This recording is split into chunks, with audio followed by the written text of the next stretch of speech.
आसिफ खान को Pashto film industry के बानियों में शुमार किया जाता है। वो ऐसे अजीम फनकार हैं जिन्होंने कामयाबी को महज अपने तक ही महदूद नहीं रखा, बल्कि हजारों लोगों के लिए वसीला बने। उनके सबब सैकड़ों चूल्हे जलते थे। वैसे तो आसिफ खान को पश्तो फिल्मों के हवाले से जाना जाता है। वो पश्तो फिल्मों के सुतून थे। उनके बगैर फिल्म की कामयाबी नामुमकिन थी। जिस तरह पंजाबी फिल्मों में सुल्तान राही, मुस्तफा कुरैशी और इकबाल हसन हुआ करते थे, इसी तरह पश्तो फिल्मों में बतौर हीरो आसिफ खान और बदर मुनीर, जबकि बतौर विलन निमत सरहदी की अहमियत थी। आसिफ खान ऐसी शख्सियत का नाम है जो आया तो बेसरो सामानी के आलम में था, लेकिन न सिर्फ अपना नाम फख्र से बुलंद किया बल्कि अपने इलाके और अपने मुल्क का भी फख्र बने। वो किसी हॉलीवुड हीरो से कम न थे। पश्तो फिल्म साज सबसे स्टाइलिश किरदार आसिफ खान को ही दिया करते थे। वो पढ़े लिखे, सुलझे हुए और नफीस शख्सियत के मालिक थे और उनका वकार ऐसा कि पूरे करियर में किसी भी मुआशके की कोई कहानी सामने नहीं आई। फिल्म इंडस्ट्री में कई फनकार आए और गुजर गए, मगर आसिफ खान पर खास रहमत ये हुई कि आज उनकी औलाद उनकी विरासत को आगे बढ़ा रही है और उनके नाम को जिंदा रखे हुए है। जबकि 50 साल पहले शुरू होने वाला आसिफ खान का करियर आज भी शान शौकत से रमादवा है। आसिफ खान 1947 को खैबर पख्तूनख्वा के इलाके नौशहरा में पैदा हुए। वो एक मुतवसत और कदामत पसंद घराने से ताल्लुक रखते थे, लेकिन उन्होंने वसाइल की कमी के बावजूद तालीम हासिल की। उन्हें स्पोर्ट्स का भी बहुत शौक था। वो कॉलेज में फुटबॉल टीम के कप्तान हुआ करते थे और कहा जाता है कि उनके इलाके में वो बेहतरीन फुटबॉलर से जाने जाते थे। आसिफ खान को दिलीप कुमार बहुत पसंद थे। वो उनकी फिल्में बड़े शौक से देखा करते थे। दिलीप कुमार को ही देखकर आसिफ खान को फिल्मों में काम करने का शौक पैदा हुआ। उनके घराने में शोबिज में काम करना अच्छा नहीं समझा जाता था, इसलिए उन्हें घर वालों से मज़ाहमत का सामना करना पड़ा। और वैसे भी ये उस दौर में हर एक फनकार की कहानी थी। आसिफ खान बेहतर मुस्तकबिल के लिए अपना घर बार छोड़कर लाहौर चले गए। लाहौर में उन्होंने अपनी तालीम भी जारी रखी और साथ साथ फिल्मी स्टूडियोज के भी चक्कर लगाना शुरू कर दिए। उस दौर में इक्का दुक्का पश्तो फिल्में बना करती थी। पहले नंबर पर उर्दू और फिर पंजाबी फिल्मों की डिमांड थी और उसी दौरान भारत की फिल्मों को भी पाकिस्तानी सिनेमा पर गलबा हासिल था। आसिफ खान का लाहौर में कोई साथी नहीं था। उनकी शोबिज में भी कोई पहचान नहीं थी। बाज़-औक़ात उनका फिल्मी स्टूडियो के अंदर जाना ही नामुमकिन हुआ करता था। खैर, काफी सालों की जदोजहद के बाद उन्हें छोटे मोटे किरदार मिलना शुरू हो गए। उन्होंने अपने फनी सफर का आगाज 1965 से किया। तकरीबन 6 सालों तक वो मुख्तलिफ फिल्मों में इंतहाई मामूली किरदारों में काम करते रहे। अलबत्ता उस दौरान उनकी मोहम्मद अली के साथ गहरी दोस्ती हो गई थी, जो कि उस वक्त उर्दू फिल्मों के सुपरस्टार बन चुके थे। लिहाजा मोहम्मद अली ने भी आसिफ खान की अपने तय मदद की। आसिफ खान के रूज का आगाज 1971 में रिलीज होने वाली फिल्म दर्रे खैबर से होता है। इस फिल्म के हिदायतकार मुमताज अली खान थे। फिल्म दर्रे खैबर में आसिफ खान की हीरोइन सुरैया खान थी। ये वो दौर था जब पश्तो फिल्में ज्यादा बड़ी तादाद में नहीं बनती थीं और बदर मुनीर, जो बाद में पश्तो फिल्मों के सबसे बड़े अदाकार कहलाए, वहीद मुराद के ड्राइवर हुआ करते थे और उनकी सिफारिश पर फिल्मों में छोटे मोटे किरदार कर रहे थे। लिहाजा आसिफ खान की फिल्मों ने पश्तो फिल्म साजों को हिम्मत दिलाई और उन्होंने इस इंडस्ट्री पर तवज्जो देना शुरू कर दी और यही वजह है कि उन्हें पश्तो फिल्मों के बानियों में शुमार किया जाता है। एक वक्त था कि उन्हें फिल्मी स्टूडियो में कोई दाखिल नहीं होने देता था और फिर उन पर ऐसा वक्त आया कि उन्हें पश्तो फिल्मों के बानियों में शुमार किया जाने लगा और उनकी बदौलत हजारों चूल्हे जलने लगे। 1971 के बाद आसिफ खान की सुपरहिट फिल्में तसलसल के साथ रिलीज होना शुरू हो गयी। वो फिल्म दर्रे खैबर से फिल्म इंडस्ट्री के सफ़े अव्वल के अदाकार बन चुके थे और उनकी शोहरत पश्तो फिल्मों से निकलकर उर्दू और पंजाबी फिल्म इंडस्ट्री तक भी पहुंच चुकी थी और यही वजह है कि उन्होंने उर्दू और पंजाबी फिल्मों में भी कामयाबी हासिल की। उन्होंने सुल्तान राही, नदीम बेग, मोहम्मद अली, वहीद मुराद और दीगर तमाम बड़े अदाकारों के साथ काम किया। 1971 के साल ही आसिफ खान की एक और यादगार फिल्म अजब खान अफरीदे भी रिलीज हुई थी, जिसे उनके करियर की बेहतरीन फिल्मों में शुमार किया जाता है।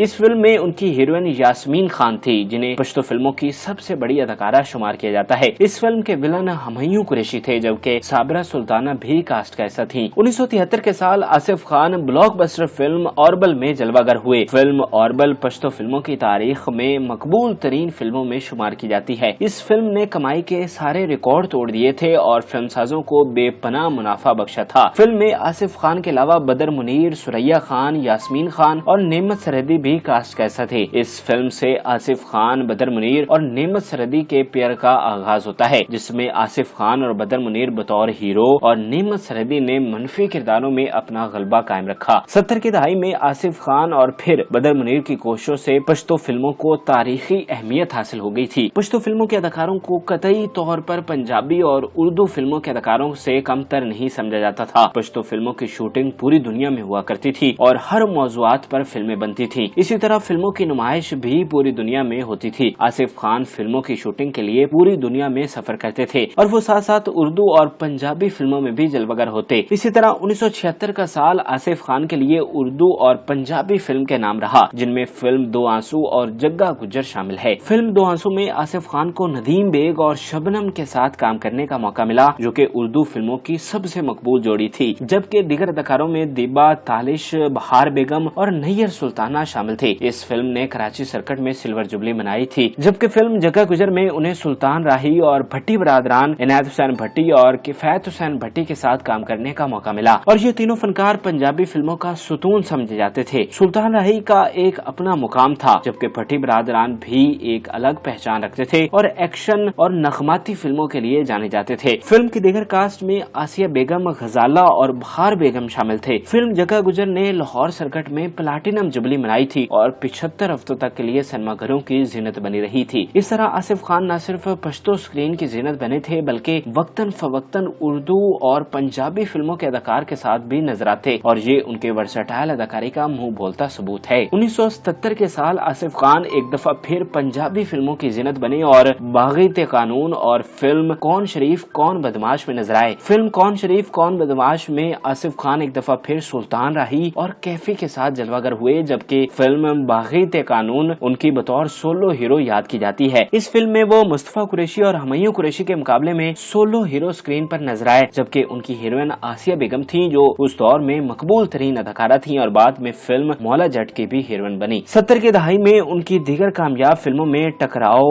दो डाकू, गाजी इल्मुद्दीन शहीद, खान दोस्त, शोला और बदनाम सरे फहरिस्त हैं। आसिफ खान 80 की दहाई में भी अपनी पूरी आबोताब से चमकते रहे। इस दहाई का आगाज उनकी उर्दू सुपरहिट फिल्म काला धंधा गोरे लोग से हुआ, जो कि समाजी मौजू पर बनी एक सबक आमोज फिल्म थी। इस फिल्म में उन्हें वहीद मुराद के साथ काम करने का मौका मिला था, जबकि फिल्म में बदर मुनीर भी शामिल थे। हालांकि ये वहीद मुराद के जवाल का जमाना था, लेकिन इस फिल्म ने गोल्डन जुबली मनाई थी और इसकी बड़ी वजह आसिफ खान और बदर मुनीर की फिल्म में मौजूदगी थी। और दिलचस्प तौर पे यही वो दिन थे जब वहीद मुराद को बदर मुनीर ने अपनी फिल्म में काम दिया था। हालांकि वो एक वक्त में वहीद मुराद के नौकर हुआ करते थे और उन्हीं के रहमो करम पर थे। 1982 के साल आसिफ खान जिद्दी पख्तून, मुकद्दर और जुर्म सजा जैसी फिल्मों में नजर आए। ये दौर पंजाबी फिल्मों के उरूज के हवाले से जाना जाता है। सुल्तान राही ने पंजाबी फिल्मों के जरिए अपनी पूरी तरह से हुक्मरानी कायम कर रखी थी और दिलचस्प तौर पे पंजाबी फिल्मों की वजह से उर्दू फिल्में रोबा सवाल हो गई थी, लेकिन पश्तो फिल्मों में आसिफ खान और बदर मुनीर की वजह से पंजाबी फिल्मों की हुक्मरानी का सामना किया और अपनी बका की जंग लड़ी। 80 की दहाई में आसिफ खान की सबसे बड़ी फिल्म कलका थी, जिसमें वो सुल्तान राही के साथ सेकंड हीरो के तौर पर जलवागर हुए थे। फिल्म के कास्ट में अंजुमन, अफजाल अहमद, शाहिदा मिनी और मुजफ्फर अदीब शामिल थे और इस फिल्म ने लाहौर सर्किट में प्लाटिनम जुबली मनाई थी। 50 साल पहले शुरू होने वाला आसिफ खान का करियर आज भी जारी और सारी है। वो आज भी पश्तो और दीगर फिल्मों में काम करते हैं। अभी तक वो 700 से ज्यादा फिल्मों में काम कर चुके हैं, जो कि उनके लिए बड़ा एहसास है। आसिफ खान पर खास रहमत हुई कि उन्हें अरबाज खान जैसा बेटा भी अता हुआ। अरबाज खान शोबिज में अपने वालिद की विरासत को आगे बढ़ा रहे हैं। वो पश्तो फिल्मों के सबसे मकबूल हीरो हैं, जबकि कई मकबूल ड्रामों में भी काम कर चुके हैं और यही वजह है कि वो पाकिस्तान के मकबूल तरीन फनकार हैं। आसिफ खान की फैमिली में खुशबू जैसी बहू भी शामिल है, जो थिएटर की दुनिया में कामयाबियों के झंडे गाड़ चुकी है। खुशबू इस वक्त थिएटर की सबसे हाईएस्ट पेड अदाकारा है। आसिफ खान का घराना एक खुशहाल घराना है। एक वक्त था कि वो बेसरोसामानी के आलम में घर वालों की मुखालफत लेकर लाहौर आए थे और आज वो एक बड़े फिल्मी खानदान के सरबराह हैं। नाजरीन, उम्मीद करते हैं कि आपको हमारी ये मालूमाती वीडियो पसंद आई होगी। मजीद अच्छी वीडियोस के लिए हमारे चैनल को जरूर सब्सक्राइब कीजिएगा और बेल आइकन को जरूर प्रेस कीजिएगा, ताकि हर नई आने वाली वीडियो आप आसानी देख सकें।